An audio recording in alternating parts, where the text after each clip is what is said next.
Hi, I'm VerBurg, and the title of our topic is Success in Work. Before we go into our little seminar booklet, I would like to qualify exactly what I have in mind when I talk about work. Work covers a very broad area of our life. Now, one might conceive in a seminar of this nature that we are going to talk about management. The next one might conceive that we're going to talk about our relationship as an employee. While some of these will be touched on, the one point that I would like to accentuate is this. We will not have succeeded and really have captured the significance of this topic unless we can see our work in relationship to our home and family. Work is a means whereby we keep the home front going. It's a means for bringing in the necessary income in order to bring us through life with the essentials of life. However, we must also remember that in a land that's called a democracy, which gives us all sorts of opportunities, that work and even success itself not become an excuse or a substitute for family living. We can talk about the sin of laziness, but I believe we also have to be aware of the sin of overindulgence when it comes to work, to gaining increase, wealth for ourselves, for making gain in order to build up earthly securities. I believe it's tremendously important that we spend some time to really ponder and consider this whole area of our life. Let me assume that you are a working individual. I would like to assume that you are working 5 days a week with some Saturday mornings. I'm going on the assumption that you are possibly putting in 45 hours of work per week spread over a 6-day period. I would also like to assume that it takes you approximately an hour to get ready, to get down there and on the job, and about an hour to leave the job, get home, and get yourself settled back into the home scene. I wonder if you have ever taken the time to add up the number of hours that this takes of your life. 45 hours of work on the job, 6 days of travel at 2 hours a day is another 12 hours to bring you to a total of 57 hours away from home and on the job. And of course that does not include the noon hours, which are also in there, which is also time away from home. By the time we put those in, of all the hours that you are awake in a week, no less than 60 hours of your time, effort, and energy goes into your work. Then, if you have a business of your own, and are the one who has to open and the one who has to close and take care of all the other things that go along with business and business practices, you can see that it isn't long you put in 70, 75, even 80 hours a week in your job for the simple reason of making earthly gain, to keep a temporal body going for a temporal existence, finally, in the end, to give it all up, to lay it down, to let it return back to dust. In other words, in 6 days of the week, if you are awake 12 hours, and most all of us are awake more than that, but assuming something like 12 hours now, in 6 days that's 72 hours. If you're a working man, you've consumed almost that much in connection with your working relationship and your employment, and if you are in business, you have consumed that and more. Raises a question, what is left for the family? What is left for you to put into the home? You can say, well, I'm awake at least 16 hours a day, maybe 17, but it still leaves us with the awesome realization that the best of our hours that we were awake went into our job, and what is left of us goes into our home and family. It's not a very nice way to put it, however, I think it does emphasize a point, and I'm trying to get us to stop and think and ask ourselves two very important questions that are found on page 1 of your little seminar booklet. May I ask of you to use that booklet, and may I also say, be sure that you stay with me. Do not lag behind, do not run ahead, but if at all possible, stay with me so that we can go through this a page at a time and work through our thoughts and material. And if there are things you like to go back for, you can go back and repeat at a later time. You turn to page 1. We have those two questions that I believe we have to raise. One is, what is success? And the second one, very closely related to it, is, how do you measure it? Success, in my estimation, is not measured by how much money you have, but how you use what you have. The American way of life has built into it sort of a splash-type concept of living, which kind of goes for quantities and not for qualities. There is such a thing as the more money you get, the more you spend, and poor people, rich people alike, can all be broke from week to week. It just depends how high you set your scale of living and what your plans are for the money you get and how you use what you get. There's such a thing as going a long ways on a little bit, and there's such a thing as not getting far on a whole lot. And one of the things that always should confront people generally, and Christians in particular, is that we are not letting this area of our life eat up the little that's left for the family and home, so that finally there is nothing left for the home. There are a couple of passages of Scripture, I believe, that will serve to give us a guideline for this, a nice framework in which our minds can operate, sort of a rule of thumb guide. The first one is in 1 Timothy chapter 6, verses 6 through 10. I'm going to read those. I'm not going to comment on them, but I am going to read them very carefully and thoughtfully so you'll have a little time to reflect on the thoughts that are in it. The Apostle Paul says, there is great gain in godliness with contentment. Master that verse. For we brought nothing into the world, and we can not take anything out of the world. But if we have food and clothing, with these we shall be content. And I would like to just point out that nowhere in Scripture do I find shelter. We often say the basic essentials of life are food, clothing, and shelter. But as you examine the Scriptures, God promises food and clothing, but shelter is not promised with it. But those who desire to be rich fall into temptation, into a snare, into many senseless and hurtful desires that plunge men into ruin and destruction.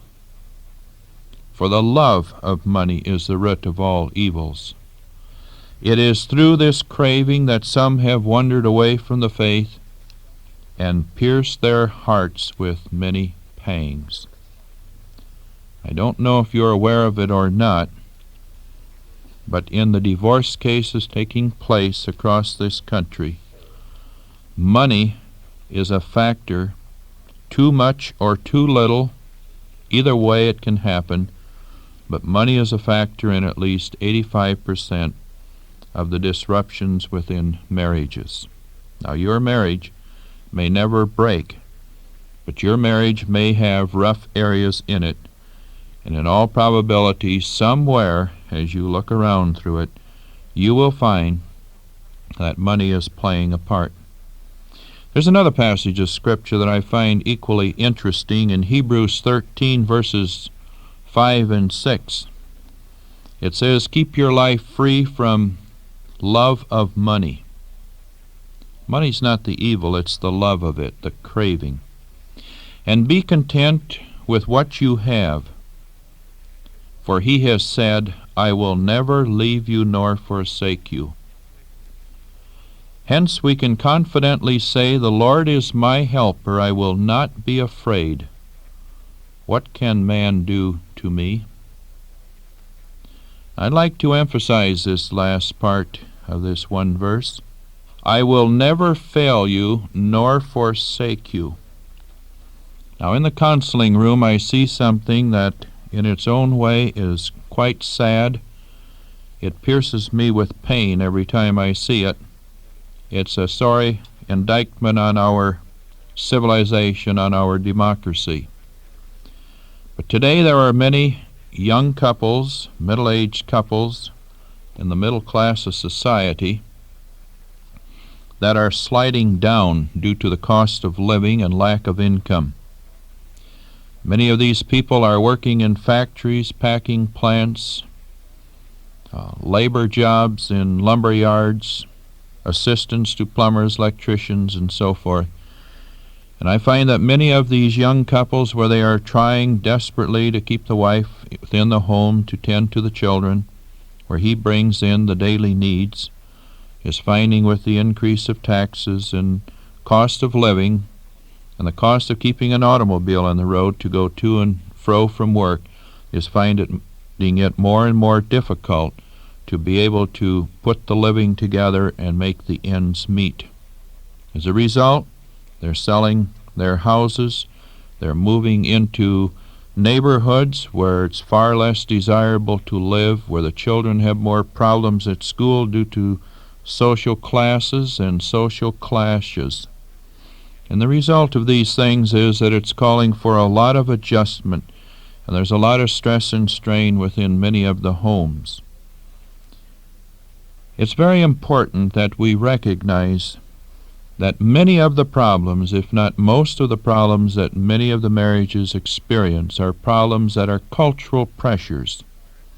The marriage is just the chimney up which the smoke is going. The frustrations are great. There's no question about it. The adjustments are many. And of course these are disappointments in life because everybody is trying to, quotes, get ahead. I sound this out as a word of caution because it's in this kind of a setting that I want to talk with you in this seminar about the whole aspect of work and bringing in the daily provisions for life, because it plays such a tremendously great part in our life, and it has a very strong effect on our marriages.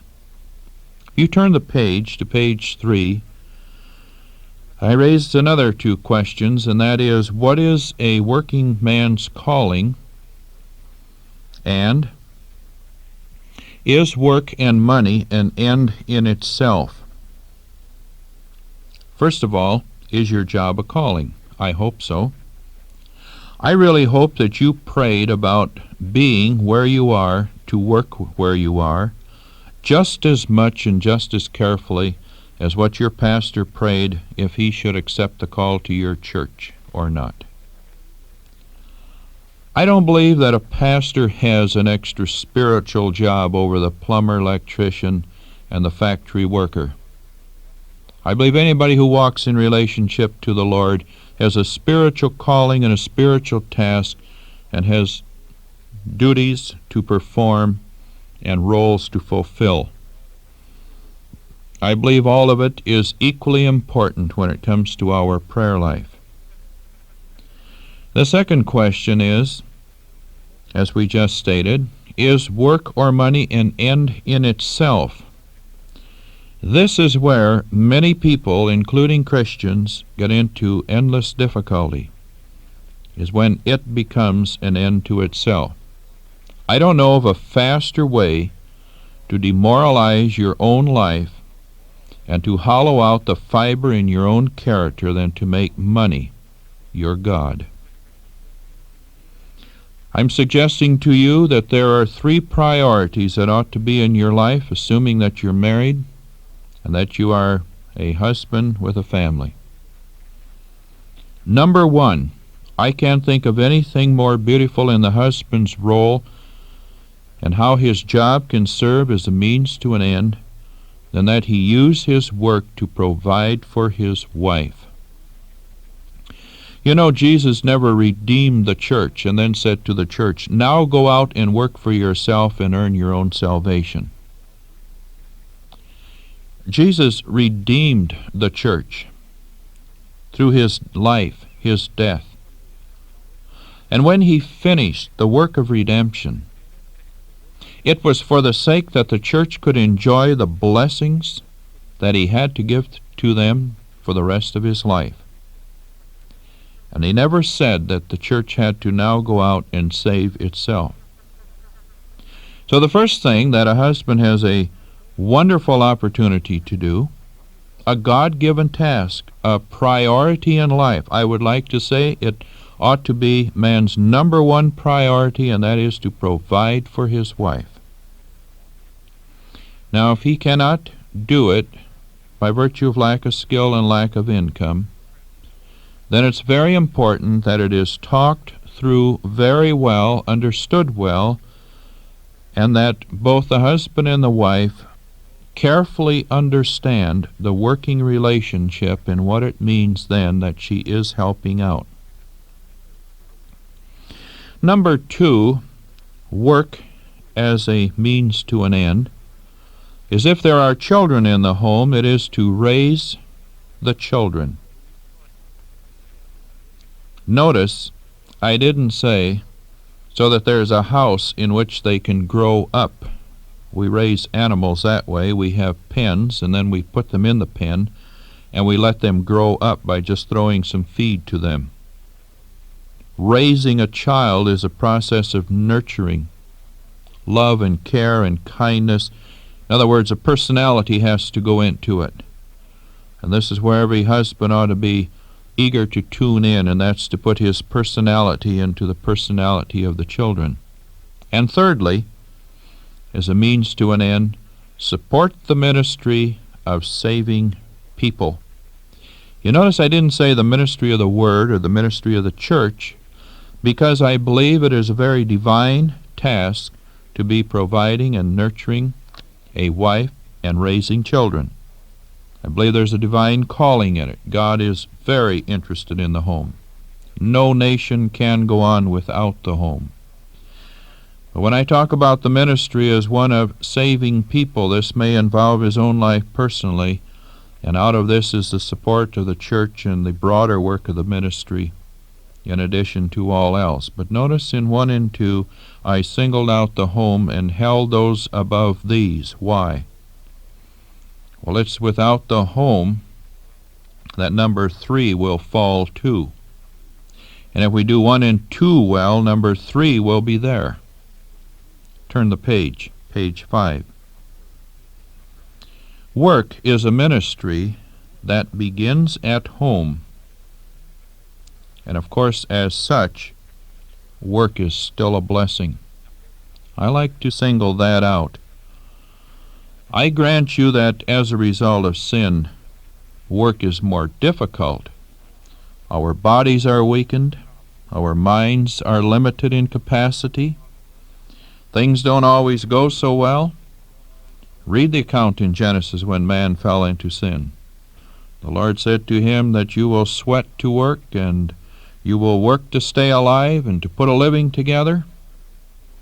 It's a thing you will have to do now to keep going, and yet at the same time it will be difficult, because instead of an abundance of fruit upon your labor, there will be thorns and thistles amongst it. In other words, in all of life, the disappointments will come with it due to sin. However, I still like to single out this point, that work is not the result of sin. Sin has affected it, but it is not the result of sin. I find as I read the account of creation that Adam and Eve were very busy even before they fell into sin. But I equally get the impression that they were very content, very happy, and very enthusiastic about what they were doing. Let's address ourselves more properly and directly to the aspect of work by turning to page 7. I'd like for us to note a point that says, in the past 25 years, the emphasis has been on education and job skills. By and large, that's true. Industry has been more interested in how much education the educated have had and how many skills and diplomas and trade abilities the labor has had. But there's a change now. Industry is saying we have a lot of educated people, we have a lot of people with skills. However, present-day experience has vividly demonstrated this is not sufficient in itself.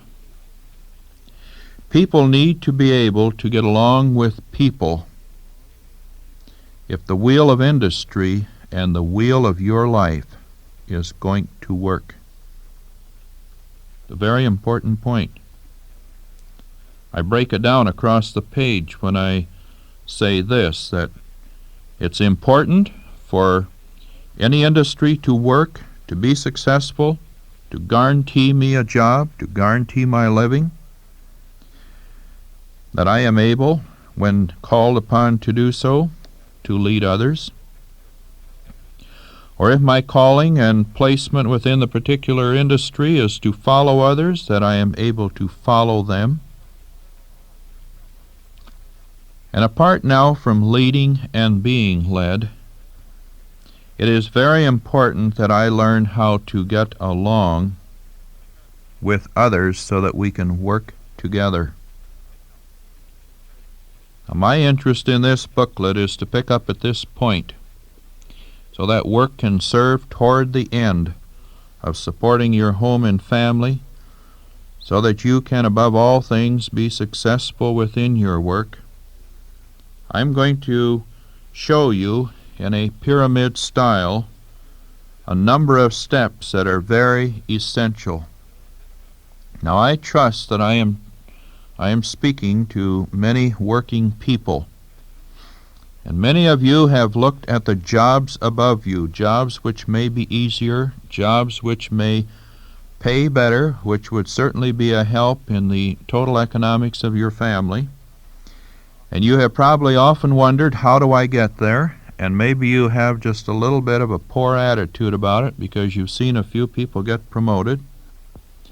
Well, I think of all the people climbing the ladder and working their way up into positions of authority, Christians ought, above all people, to be able to do so because their influence of other lives is a worthwhile influence.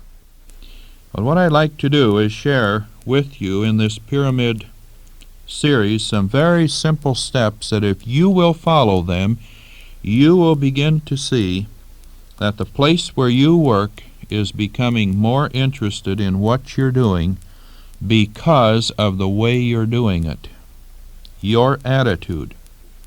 Be very careful that you don't let the drug-out attitude, the pessimism, the criticism of present-day living, and what I'd like to say is modern-day man, but I guess it's the sinful attitudes of modern-day man, is having upon even you as a Christian in that kind of an environment.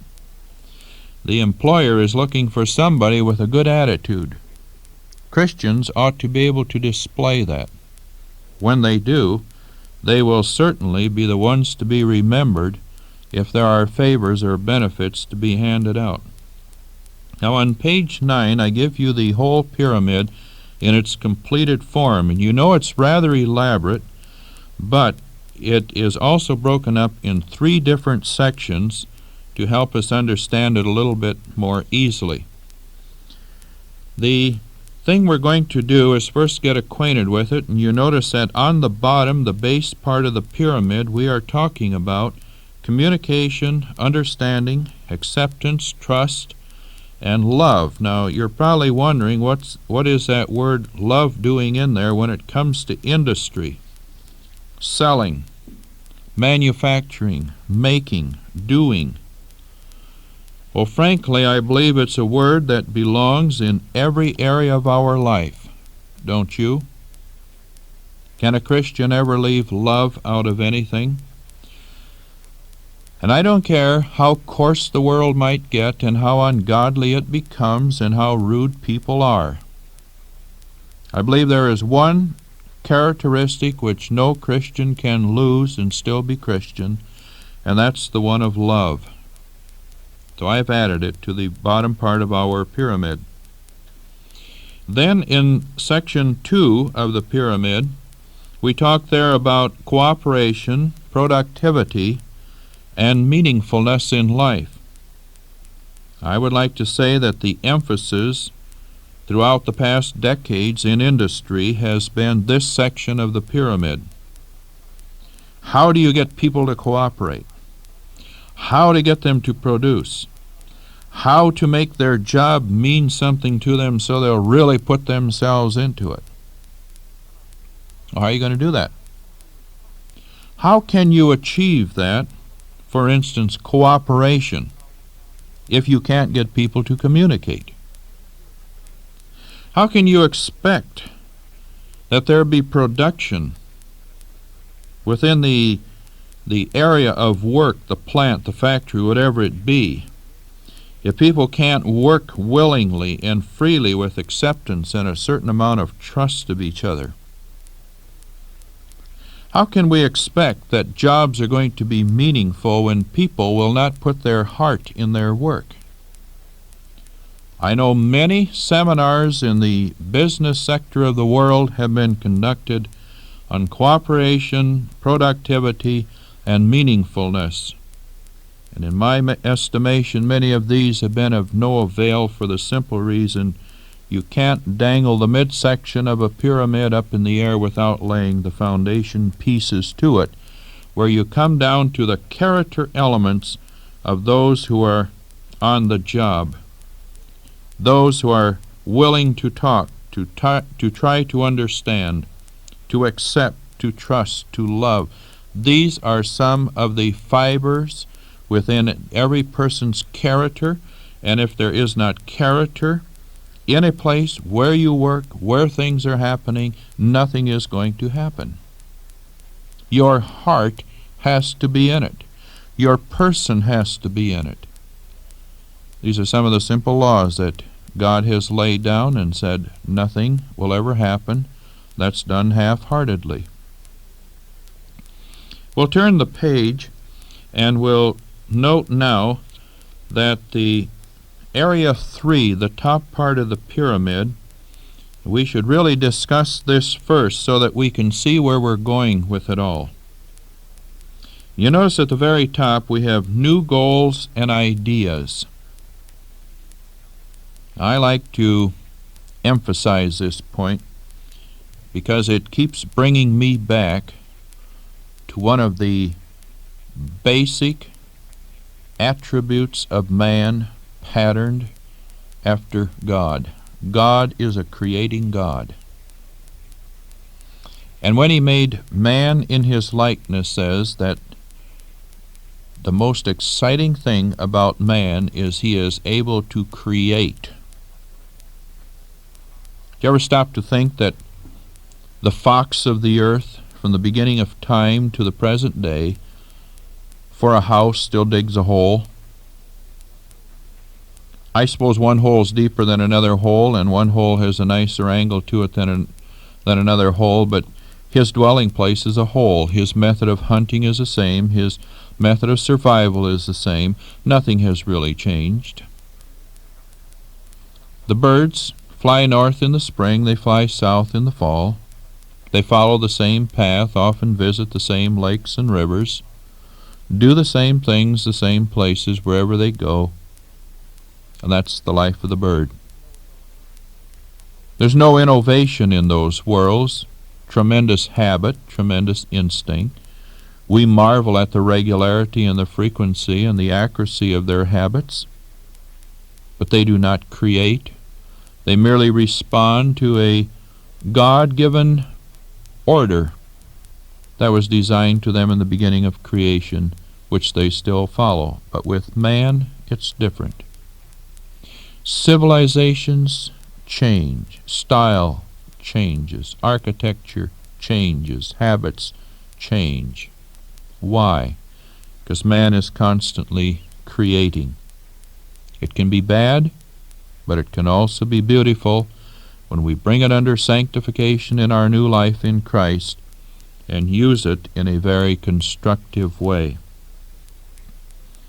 I can't think of anything more wonderful and more exciting and fulfilling for the person, be his job ever so mundane or routine wherever he is at work, than to come up with new ideas and new goals to do things in other and better ways. Many people, perhaps like yourself, have stood in assembly lines and manufacturing lines and have been doing things for years like it's always been done, often with the assumption there's no better way to do it. But he got an idea one day that there was a better way to do something. He did it. And as a result, he became excited about what he was doing. It helped him tremendously. It helped industry tremendously. It put a new angle and new dimension in his life. Probably right where you're standing, there is something that could be done that would change your whole world. Don't always be moving for it. Find it where you are. I like the banner I often see in churches that says, "Bloom where you are." Don't move. Just blossom out wherever you're standing. The next step down in the top of the pyramid is that we gain our goals and so forth in our work, be we a working man or in management. We do this through self-motivation and self-gratification. I don't think anything good and exciting has ever come out of anybody's life who has had to be driven and prodded on by the hour and the minute to get from one end of a day to another. It's an exciting thing to watch people that are self-motivated, self-gratified. In other words, they can be doing little things and all excited when they see the results of what they've done. They like it. Before we get to the top of the pyramid, let's build the base, which is by far the most important. You go to page 13, and we're going to build it bottom up. And once again, there is no substitute. There's no other alternative than to put down below communication. If we have not developed the art of being able to talk with other people, to control our emotions, to formulate our ideas, to be able to share them with others in such a way that others will want to share their thoughts and feelings with us, we aren't going to get far in life for the simple reason we aren't going to be able to get along with people. Communication is every person's business. You know, management can say the breakdown in the shop is that people don't get along. Now, how do you go in and legislate that people should get along? How does the federal government legislate that people shall quit stealing or being dishonest? You don't. These are qualities of character. And it seems to me that for people to develop their character is their business and their responsibility in life, and for you to develop your character in a very appealing, pleasant manner is what you owe me, and I owe it to do it to myself for your benefit. I often watch people get old in marriages, and I find that they kind of sense they ought to keep their bodies strong and healthy. But I don't find many of them that feel an obligation toward their mate as they get older, that they ought also keep a pleasant attitude and a healthy mind. We owe that to each other. It's every person's business in industry to make sure that we learn how to get along with other people. This is one of the greatest steps forward that you can possibly take where you are at in becoming an outstanding person. We turn the page to page 15. We notice that communication and getting along with people will enrich our lives tremendously because it's going to help us understand people. One of the reasons we don't understand each other in our society is because we are such strangers to each other. We hardly know who the other person is, and some people express so few of their own thoughts and emotions they hardly even know who they are themselves. These are barriers to get through. These are places to gain victory. Communication is for the sake of sharing the thoughts and ideas in such a way that we can understand each other so that we will be able to sit where they sit, see what they see, feel what they feel, and then share our side so it's the same. You know, I often look at this in management and industry, the people who are being supervised. Managers often speak to people as though they're machines, or kind of like they're a horse. Giddy up, go, ho, back up. And that was no good. These kinds of attitudes. And I often get the impression from some people that their heart is in their job about as much as a horse has his heart in pulling a plow. The only way we can ever develop feelings of respect and appreciation for each other is, number one, if I'm working under somebody, I ought to respect that this dear man has a job to get done, and he has to get it done through me, and it's going to make his day much more pleasant if I will allow him to work through me. My cooperation would be a tremendous thing. And then if he's in the management position looking at me, it's going to be a tremendous reward to him and help to me if he will realize that my life is at his service, but his attitude will help my day be a pleasant one. You turn the page, you notice that we communicate to understand in order that we can accept each other. Now, this is so important. Acceptance is when you are able and willing to work with the other person. It's the ability on your part to let others be themselves, whatever that may mean. You know, acceptance is where we lay down all the defenses. And once the defenses are down, this is where change happens. Have you ever wished that you had the qualities in your character and personality to be able to change people? Let me tell you how you do it. It's very simple. You actually don't change people, but if you can really accept people for what they are, the way they are, they automatically change. They're just changing all the time. They see something in you that they like, that they want, and it just happens. But when you reject them, of course, all they can think of is what makes you think you're so right, and I'll just be and do it my way, and you can go your way. Acceptance is awfully important. It lays down the defenses, and people are usually willing to change if you will let them. You turn the page, you notice the next step is trust. Trust is the confidence that you freely and willingly can work with others without a distance due to personal or personality conflicts. I'd like to really have us grasp that point. Trust. This is when you let the other person put his ideas freely, willingly into a common cause. But there's no distance between you due to personal differences.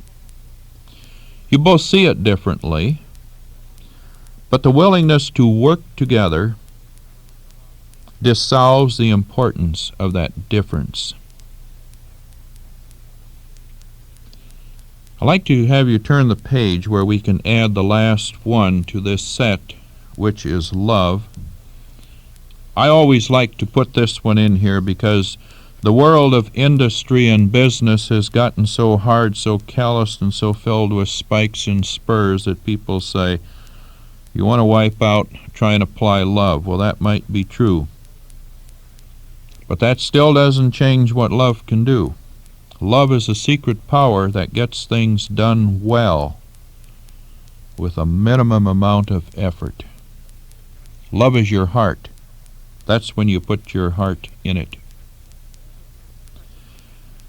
Just as an employee needs certain job qualifications to be a benefit to a company, so also an employee needs certain personality qualifications to make his contribution to a company. I like the emphasis that's coming in industry today, especially on the management level and executive level. You once again start taking tests that walk to and fro through your childhood and young years and come right on up into your present marriage. Because industry has found and experience has taught in a very costly way that people who can't put it together at home sooner or later aren't going to be of much value at work. And people who couldn't put it together in younger years, make commitments, stick with it, bear up under hardship, aren't likely to succeed in industry either. There's quite a change in the thinking today, where industry is saying, we know you got the education, we know you have the ability, but do you have the character? And once again, Christians, if you like to be the princes of the earth and show that God's people are outstanding people, put your life together and you will stand out. On page 23, I once again refer you to that middle section there. But I like to point this out, that the three, cooperation, productivity, and meaningfulness, will happen automatically. Number one, providing the base has been well established and maintained. And number two, that people or a person within the organization does not have serious personality disorders that inhibit the process. I can well see that a person might be a very skilled craftsman, or the person might be a gifted leader, executive, but if he cannot get along with people, what good is it going to do? On page 25, I just briefly take you through these three now and make a few comments, because the burden of what I had to say to you in this seminar was on the bottom five. But cooperation, that's a sense of needing the other person. Needing the other person. Page 27, productivity, that's the accomplishment and completion of what you set out to do. The product is finished. 29, meaningfulness, the reward of having a part in it and having taken pride in your work. Once again, in closing, let me emphasize this, that the purpose of this seminar is to show some of the new dynamics that could renew your whole working relationship, could spell success for your life as far as promotion, progress is concerned, which is still a secondary to serve the means to the end, to make life more pleasant and more beautiful for your wife, your children, and to make your life more beneficial in your ministry of giving to the kingdom of God. I would like to ask in closing that we bow for prayer. Lord, enable me to see my work as a calling from you. Help me perform it as a mission and ministry in your behalf. Forgive me for the wrong attitudes of the past, and thank you for teaching me what I have learned today. Amen.